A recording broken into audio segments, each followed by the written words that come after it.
Use our headphones for better experience. போன எபிசோட்ல யூக்கியா வந்து அக்கானை பார்த்து கியூட்டா இருக்குன்னு சொன்னதுனால மிக்கு வந்து கொஞ்சம் ஜெலஸ் ஆயிருப்பா. அதனால அவனோட கவனத்தை இழுக்கிறதுக்காக பொகிட்டோ கேம் விளையாடலான்னு முடிவு எடுத்திருப்பா. அந்த கேம் கண்டினியூ ஆகுது, என்ன நடக்குதுன்னு பார்க்கலாம். இது லெவல் 10. அது உடஞ்சு போச்சு, வா மறுபடியும் விளையாடலான்னு மிக்கு சொல்றா. மறுபடியும் இந்த கேம் விளையாடணும், ஆனா எதுக்காக? இந்த மாதிரி நடந்ததுல அவளுக்கு ஒரு பிரச்சனையும் இல்லையா? யோசனை பண்ணி பார்க்கும் போது அவ அதை உடைக்கணுன்றதுக்காக அசைஞ்ச மாதிரி இருக்கு. அந்த மாதிரி இருக்காது. அவ எதுக்கு என்ன கிஸ் பண்ணணும்னு நினைக்க போறா? அப்ப எதுக்காக நாங்க இந்த கேம் இன்னும் விளையாடிட்டு இருக்கோம்? அவ தோக்க கூடாது, பயந்த பின் வாங்க கூடாதுன்னு நினைக்கிறாளோ? கண்டிப்பா மிக்கோ இன்னைக்கு வித்தியாசமா தான் நடந்துக்கிறா. ஆனா ஏன் தான் எனக்கு புரியல. இந்த மாதிரி நினைச்சிட்டு யுக்கியா வந்து அந்த இன்னொரு பக்கத்துல வாய வைக்கிறான். மிக்கவும் வைக்கப்பட்டுட்டு அது கடிச்சு சாப்பிடறா. யுக்கியாவும் சாப்பிடறான். கிட்ட நெருங்கிட்டாங்க, என்ன பண்றதுன்னு வைக்கப்பட்டுட்டே பாத்துட்டு இருக்காங்க. கடைசி பைட்ட கடிக்கும் போது ரெண்டு பேரும் லிப்போட் டச் ஆகுது. ரெண்டு பேரும் வேலைக்கு போயிட்டு வைக்கப்படுறாங்க. மிக்கோ இன்னொரு ஸ்டிக் எடுத்து வாயில வைக்கிறா. மறுபடியும் ரெண்டு பேரும் கடிச்சு சாப்பிடறாங்க. கடைசி பைட் வரும்போது யுக்கியா மிக்கோ பிடிச்சு கிஸ் பண்றான். மறுபடியும் இந்த மாதிரியே விளையாடிட்டு இருக்காங்க. மிக்கோ ஸ்டிக் எடுக்கிறா, வாயில வைக்கிறா, சாப்பிடறாங்க, கிஸ் பண்றாங்க. அந்த பாக்கெட் ஃபுல்லா முடியற வரைக்கும் பண்ணிட்டே இருக்காங்க. ஐயோ மீண்டும் மீண்டுமா?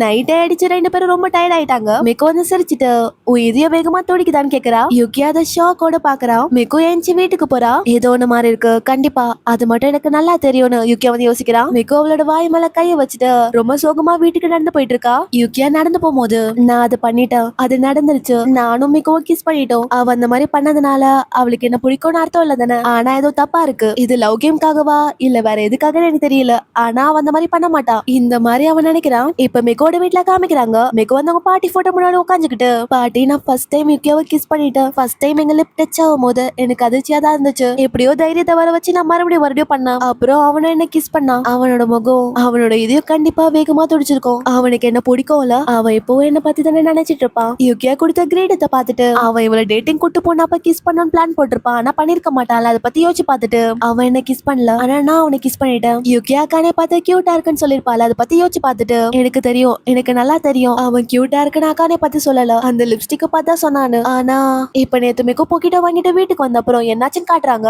ஆனா அதை ஏன் அவன் என்கிட்ட சொல்லல? எனக்கு இந்த போக்கிட்டோ வேணும், இல்ல எனக்கு இப்ப இது கண்டிப்பா வேணும், இல்ல வேணாம் எனக்கு இது வேணும். அதை பத்தி யோசிச்சு பார்த்துட்டு மிக்கோ அழுதுட்டே, எனக்கு என்ன பண்றதுனே தெரியல, நான் ஏன் இவ்வளவு கியூட்டா இல்லாம இருக்கேன். இப்ப சின்ன வயசுல இருக்கும் போது காட்டுறாங்க, எல்லா பொண்ணுங்களும் டாச் பால் விளையாடாம பேசிட்டு இருக்காங்க. மிக்கோ நீ வரையான்னு கூப்பிடுறாங்க. எனக்கு டாச் பால் விளையாடவே தெரியாது, நான் போனா உங்களுக்கு தொந்தரவா தான் இருப்பேன். இந்த மாதிரி மிக்கோ நினைச்சிட்டு, இல்ல நான் வரலன்னு சொல்றா. சரி நாங்க கிளம்புறோம். மிக்குல நம்ம கூட சேர மாட்டான்னு பேசிட்டு போறாங்க. அடுத்த நாள் கிளீனிங் டியூட்டி. மிக்கு வந்து பக்கெட்ல தண்ணி தூக்கிட்டு போறா. அப்ப அவ யுக்கியாவை பாக்குறா. யுக்கியா வந்து பக்கெட் தூக்கி வைக்க ஹெல்ப் பண்றா. அது அவ கிளாஸ்ல இருக்க பொண்ணுங்க பாக்குறாங்க. மிக்கு கிளாஸுக்கு போன உடனே அந்த பொண்ணுங்க வந்து, மிக்கு அட்லீஸ்ட் அந்த பக்கெட்யாச்சும் தூக்கிட்டு போல, இல்ல நீ ஏன் இப்படி இருக்க? எல்லாரும் அவங்கவுங்க வேலையை அவங்கவுங்க தானே செய்யறாங்க. இந்த மாதிரி திட்டிட்டு போறாங்க. மிக்குக்கு கஷ்டமாயிடுது. ரெஸ்ட் ரூம்க்கு போயிட்டு அவங்க பாட்டி நாகவத்தமா வச்சிருந்த சாம வச்சு அழுதுட்டு இருக்கா. அப்படியே பிளாஷ்பேக்கா காட்டுறாங்க. அவங்க பாட்டிக்கு உட முடியாம ஹாஸ்பிட்டல் இருக்கும் போது மிக்கு வந்து அவங்க பாட்டி கை பிடிச்சிட்டு அழுதுட்டு இருப்பா. அழாதாமா மிக்கோ, நீ சிரிச்சாதான் நான் சந்தோஷமா போக முடியும் அவங்க சொல்லுவாங்க. அப்படின்னா நான் அழுதுட்டே இருக்க போறேன், வருத்தப்பட்டுட்டே இருக்க போறேன், என்னை விட்டு போவாதுங்க பாட்டி, என் கூடவே இருங்க. இந்த மாதிரி சொல்லிட்டு மிக்கோ அழுவுறா. அதை பத்தி யோசிச்சு பார்த்துட்டு நான் மறுபடியும் பாட்டியை கஷ்டப்பட்டு வரும்னு மிக்கோ நினைக்கிறா. கொஞ்ச நாள் கழிச்சு காட்டுறாங்க. டே இங்க பாரு, ஐக்கியா பொண்ணு கூட்டு வந்திருக்கா. இந்த மாதிரி அவனோட ஃப்ரெண்ட் சொல்றாங்க. அவ என்னோட ஃப்ரெண்ட் கூட்டிட்டு வந்தா என்ன, இப்போ நீ தானே கூட்டு வந்திருக்க அவன் சொல்லுவான். அவங்க நாங்க விளையாடிட்டு இருக்கும் போது வந்தாங்க, அந்த பையன் சொல்லுவான். பரவாயில்ல விடு யுக்கியா, என்கிட்ட விளையாட்டுக்கு கேம் மிக்க போறா. பரவாயில்ல இரு, நான் அவன் கையை பிடிக்கிறான். இவன் இப்படி விட்டு கொடுக்காம இருக்கிறதுனால மிக்க வந்து சந்தோஷப்படுறா. சரி இங்க நிறைய பேர் இருக்கிறதுனால நம்ம ஓடி போச்சு விளையாடலாமா அந்த பையன் சொல்றான். ஓகே விளையாடலான்னு எல்லாரும் சொல்றாங்க.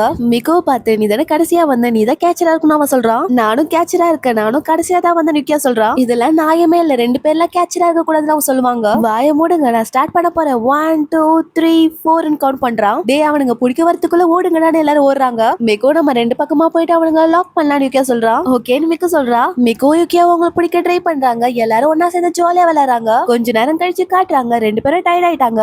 எல்லாரும் தப்பிச்சு போயிட்டே இருக்காங்களே நிக்கியா சொல்றான். இவங்க ரெண்டு பேரும் ஸ்லோவா இருக்காங்க, இவங்களை பார்க்கவே பரிதாபமா இருக்கிறத பசங்க சொல்றாங்க. மிக வந்து சிரிச்சுக்கிட்டே, நீங்க எல்லாரும் பாஸ்டா இருக்கீங்கன்னு சொல்லுவா. நாங்க உங்களை கலாய்ச்சிட்டு இருக்கோம், நீ எதுக்காக சிரிச்சிட்டு இருக்க, நீ ரொம்பவே வித்தியாசமா இருக்குன்னு அந்த பையன் சொல்லுவான். உங்க கூட விளையாட எனக்கு ரொம்பவே சந்தோஷமா இருக்குன்னு மிக்கு சிரிச்சுக்கிட்டே சொல்றா. அது எல்லாரும் ஷாக்கோட பாக்குறாங்க. யுக்கியாவும் பாக்குறான். கொஞ்ச நேரம் கழிச்சு எல்லாரும் கிளம்பிட்டாங்க. மிக்கு நாளைக்கும் நம்ம விளையாடலாமான்னு அந்த பொண்ணுங்க கேக்குறாங்க. ஆனா நான் உங்களுக்கு தொல்லையா இருக்க மாட்டேனான்னு மிக்கு கேக்குறா. எதுக்காக அப்படி கேக்குறா? அப்படி இல்ல நம்ம எல்லாரும் எல்லாரும் ஒன்னா சேர்ந்து விளையாடலான்னு சொல்லுவாங்க. மிகு சந்தோஷத்தோட சரின்னு சொல்றா.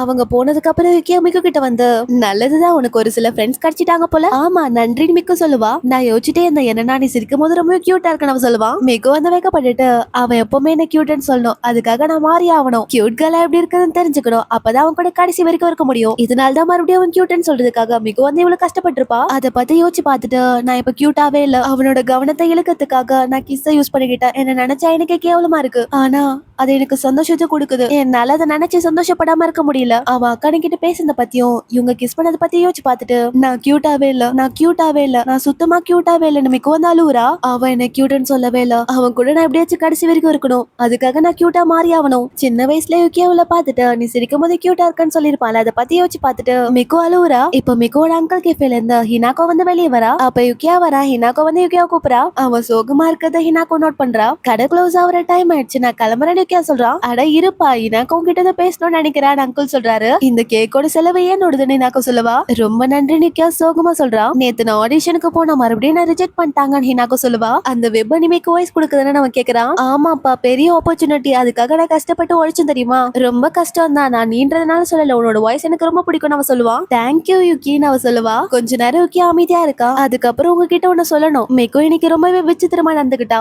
அவளாவே இல்ல, அவ ரொம்பவே சீரியஸான முகத்தை வச்சுட்டு இருந்தா, நான் தான் கொஞ்சம் சொதப்பிட்டேன். இந்த மாதிரி சொல்லிட்டு அந்த கிஸ் தெரியாம தான் நடந்துருச்சு, கண்டிப்பா அவ வேணுமிட்டே பண்ணிருக்க மாட்டா, நான் தடுக்கணும் தான் ஆசைப்பட்டிருப்பா. ஆனா அவ அந்த மாதிரி பண்ணதுக்கு அப்புறம் நான் எப்படி அவளை தடுக்க முடியும், அவளுக்கு ஏதோ பிரச்சனைன்னு தெரிஞ்சோ அவ கூட சேர்ந்து நான் விளையாடிட்டேன். நான் ஏன் இப்படி இருக்க இந்த மாதிரி நினைச்சிட்டு நான் என்னதான் பண்றது, அவளுக்கு என்னதான் பிரச்சனை, எனக்கு ஒரே குழப்பமா இருக்குன்னு யுக்கியா சொல்றான். இப்ப நீ என்ன தெரிஞ்சுக்கணும்னு ஆசைப்படுறேன்னு அங்கிள் கேக்குறாரு. மிக்கு மனசுக்குள்ள என்ன நினைக்கிறாளோ அதை நான் கேட்கணும்னு நினைக்கிறேன். பொண்ணுங்களோட எமோஷன் வந்து மாறிட்டே இருக்கும் இந்த கேக் மாதிரி, நீ நிறைய யோசிக்கிற, அது பெருசாக அது உன்னையே போட்டு நசிக்கிடும், அவளுக்கு கொஞ்சம் டைம் கூட, அவளுக்கு துணையாயிருன்னு அங்கிள் வந்து சொல்லுவாரு. யுக்கியா வந்து அதை பத்தி யோசிக்கிறான். சரி கவலைப்படாத, ஐஸ்கிரீம் சாப்பிடுன்னு ஹினாக்கோ வந்து சொல்றா. ரொம்ப நன்றின்னு சொல்லிட்டு சாப்பிடறான். அடுத்த நாள் யுக்கியா சீக்கிரமா எழுந்து கிளம்பி மிக்கோட வீட்டுக்கு போறான். ரொம்ப நேரமா வெளியே நின்று காலிங் பெல் அடிக்கிறான். ஆனா மிக்கோ வெளியே வரல. சரின்னு சொல்லிட்டு கால் பண்றான், காலே எடுக்கல. அதனால அவன் ஸ்கூலுக்கு போயிடுறான். அங்க போயிட்டு மிக்கோட டேபிள்ல பார்த்தா மிக்கோ அங்க இல்ல. மிக்குக்கு நிறைய கால் மெசேஜ் பண்றா, ஆனா ஒரு ரிப்ளையும் இல்ல.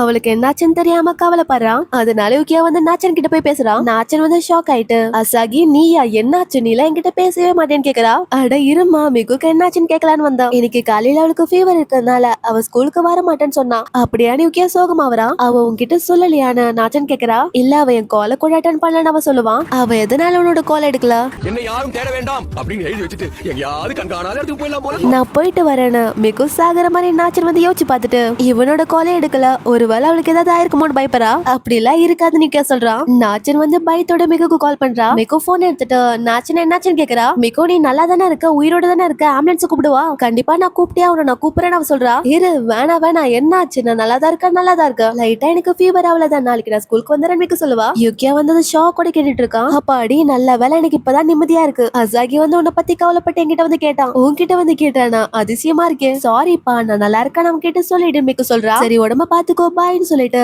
நாச்சன் வந்து அசாகிய பார்த்து அவன் நல்லாதான் இருக்காளான்னு சொல்றா. அதுக்குள்ள யுக்கியா வந்து பேக்க மாட்டிட்டு வெளியே ஓடுறான். நாச்சன் வெளியே வந்து அசாகின்னு கத்துறா. அதுக்குள்ள அவன் ஃபாஸ்டா ஓடிடுறான். யுக்கியா ஓடும் போது யோசிக்கிறான், அவன் நல்லா இருக்கான்னு சொல்றா, ஆனா அவளோட குரல், அவ அழுத அப்புறம் அவளோட குரல் அப்படிதான் இருக்கும்.